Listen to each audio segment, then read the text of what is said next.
Pesan kali ini dikirim oleh seorang perempuan, depannya huruf N, mungkin kalau ada yang merasa, ini aku bacain surat dari kamu. Halo Kak Sana dan tim, sebelumnya terima kasih sudah menghadirkan dari sana. Dan terima kasih juga jika cerita ini bisa dibacakan oleh Kak Sana. Ya kamu beruntung aku membacakannya. Kak, tepatnya tanggal 16 Agustus lalu aku dan dia putus setelah menjalin LDR 1,5 tahun. Oh berat sih ini ya. Antara Jabar dan Kalimantan. Jabar, Jawa Barat. Bener. Awalnya semua baik-baik aja kak. Emang kalau awal tuh semua baik-baik sih. Kita yang manis, kita yang selalu ngeluangin waktu untuk sekedar diskusi ataupun cerita hal-hal random. Dari aku yang waktu itu sibuk belajar buat uji kom dan UNBK, dan dia yang sedang giat-giatnya mengikuti seleksi untuk jadi abdi negara. Wow. Iya kita beda 2 tahun kak. Semuanya berjalan baik meskipun pertengahan waktu itu kita sempat berantem hebat dan dia yang bilang putus. Waktu itu aku gak mau kak. Aku coba nahan dia lagi untuk sama aku terus dan berhasil. Kita bertahan sampai ngerasain gimana anniversary 1 tahun jarak jauh itu. Kalau ditanya ada yang spesial atau enggak, saling tuker kado atau apa gitu, jawabannya nggak ada kak. Hambar? Iya hambar. Tapi aku coba ngeyakinin diri aku kalau itu cuma perasaan aku aja. Dan semakin hari aku semakin ngerasa kalau dia mulai berubah kak. Dia mulai cuek dan ilang-ilangan. Aku tahu kak pendidikannya itu sibuk. Aku tahu dia banyak tugas. Aku juga tahu jadi pacarnya dia emang harus sabar. Iya aku tahu kak. Tapi aku juga tahu mana yang benar-benar sibuk dan mana yang sibuk tapi sengaja gak mau ngabarin. Kenapa aku bilang gitu? Karena dia bisa nge-read chat aku kak. Dia bisa lihat story WA aku dan dia juga bisa bikin story WA tanpa balas chatku yang dari semalam atau dari paginya udah ada. Aku belajar buat sabar lagi. Belajar nerima mungkin dia bosen atau gimana pun gak tahu. Kalau ditanya aku lelah enggak, aku capek enggak bertahan di hubungan yang kayak gini. Jujur aku capek. Aku lelah tapi sayang yang ngebuat aku bertahan sampai sejauh ini tanpa ngerti dan sadar kalau diri aku sendiri juga butuh disayang, didekap, dan didengarkan apa maunya.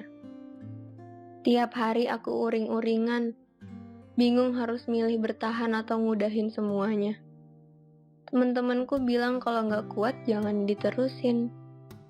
Tapi lagi-lagi aku maksa diri aku sendiri buat maju lagi. Dan itu berhasil kak. Aku mampu bertahan lagi. Tapi harapan aku runtuh ketika dia mulai menghapus fotoku dari semua sosial medianya. Aku tanya kenapa dihapus, dia jawab untuk keamanan dia selama pendidikan. Tapi aku lihat yang lainnya enggak kak. Aku nggak tahu emang buat keamanan dia atau enggak, aku sampai sekarang nggak tahu. Waktu itu pendidikannya yang semula di Kalimantan beralih ke Bandung. Pas penutupan aku hampir aja datang ke sana, tapi cuaca bulan Juli kemarin kurang bagus dan dari pihak sananya tidak diperbolehkan. Akhirnya aku nggak jadi ke sana. Dan pada tanggal berapa aku lupa, tapi masih di bulan Juli. Dia pulang lagi ke Kalimantan, pendidikannya balik lagi ke sana. Saat itu dia semakin berubah kak, semakin gak bisa aku tebak maunya apa. Dan puncaknya waktu dia bilang kalau jangan ngehubungin dia lagi karena dia akan mulai sibuk pendidikannya. Iya sebelumnya memang susah kabar kak, kadang 1 minggu cuma Sabtu Minggu doang. Tapi waktu itu rasanya beda banget.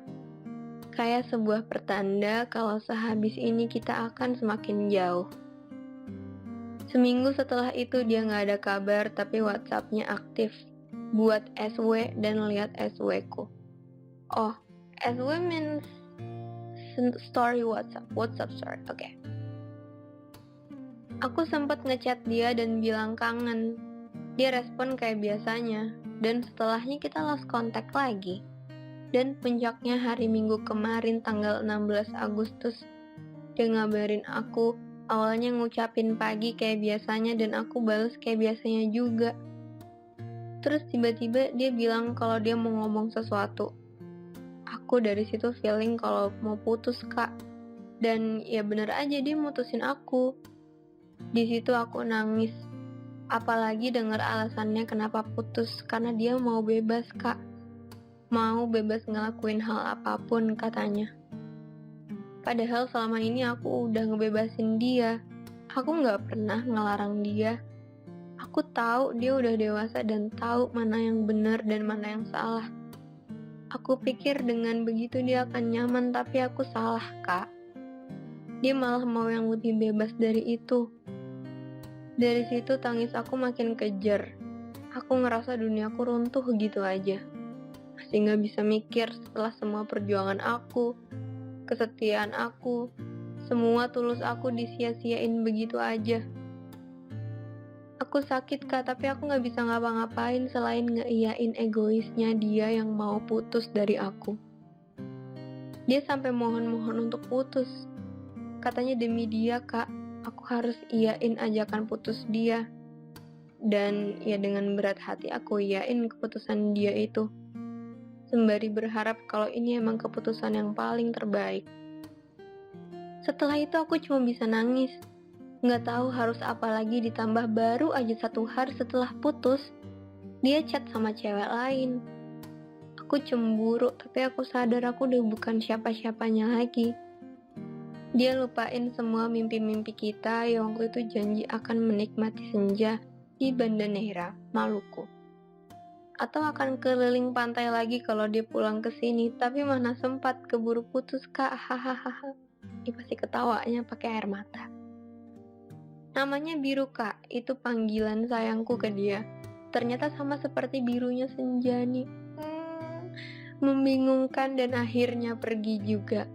Dan ya semoga aku juga dipertemukan dengan sosok seperti Nugraha di kemudian hari. Dari situ aku belajar, Kak. Kalau yang menemani dari nol itu nggak menjamin sampai serius. Dan setia juga nggak menjamin dia balik setia ke kita.